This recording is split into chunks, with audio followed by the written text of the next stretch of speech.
अस्सलामु अलैकुम वरहमतुल्लाहि वबरकातुहू। प्यारे दोस्तों और साथियों, मैं आज के इस वीडियो में आपको बताने वाला हूँ यौम आशूरा के दिन की फजीलत के बारे में। सबसे पहले तो हम ये जानते हैं कि यौम आशूरा का दिन कौन सा है। दोस्तों, 10वीं मुहर्रम को यौम आशूरा का दिन कहा जाता है और यौम आशूरा के दिन अल्लाह तबारक व तआला ने बहुत सारी फजीलतें रखा है।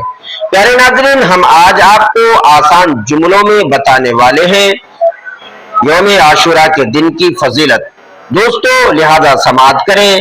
खासतौर से हम नमाज जो पढ़ें वो कौन सी नमाज है और नमाज किस तरह हमें पढ़नी चाहिए। लिहाजा समाअत करें। 2 रकत नफल नमाज की नीयत करें और नीयत के बाद दोस्तों सूरह फातिहा के बाद 10 मरतबा सूरह इखलास पढ़े, 2 रकत नमाज पूरी करें। उसके बाद जो है सलाम फेरने के बाद 1 मरतबा आयतल कुर्सी पढ़े और आयतल कुर्सी पढ़ने के बाद 9 मरतबा दुरूद इब्राहिम पढ़े। और दोस्तों दुआ करें अपने हर मकासद हसना के लिए। इंशाअल्लाह अल्लाह तबारक व तआला आपकी हर दुआ कबूल फरमाएगा, आपकी सारी मुसीबतें सारी परेशानियां दूर फरमाएगा। इस तरह आप नमाज पढ़कर दुआ करें।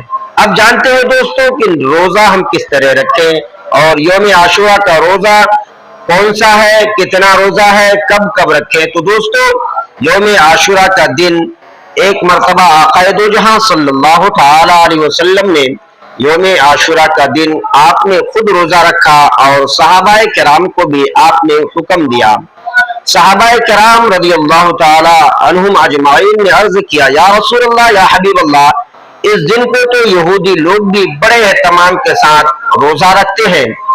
और सहाबाए किराम ने अर्ज किया, या रसूल अल्लाह सल्लल्लाहु तआला अलैहि वसल्लम, यहूदी लोग इस खुशी में रोजा रखते हैं कि अल्लाह ताला ने हजरत ईसा और उसके कौम को फिरऔन से निजात दी और रास्ता समंदर उनके लिए जब हमवार हुआ, उसी खुशी में हजरत मूसा अलैहिस्सलाम ने रोजा रखे और अपने लोगों को भी रोजा रखने का हुक्म दिया।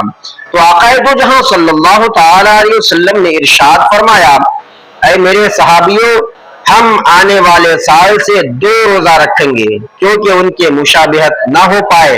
इस वजह से हम 9वीं को भी रोजा रखेंगे और 10वीं यानी यौम आशूरा के दिन भी हम रोजा रखेंगे। दोस्तों, ये रोजे का एहतमाम है और बहुत फजीलतें हैं।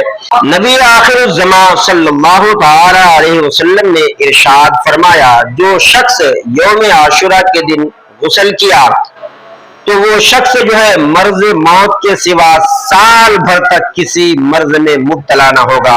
प्यारे दोस्तों, ये फजीलत है यौम आशूरा के दिन की। लिहाजा हमें चाहिए कि यौम आशूरा का रोजा रखें, यौम आशूरा की जो नमाज है हम एहतमाम करें और अपने बाल बच्चों के साथ बेहतर से बेहतर खाने पीने का एहतमाम भी करें। बड़ी फजीलत है। लिहाजा मिलता हूं मैं इंशाअल्लाह नेक्स्ट वीडियो में। तब तक के लिए शुक्रिया। खुदा हाफिज। अस्सलामु अलैकुम व रहमतुल्लाहि व बरकातुहू।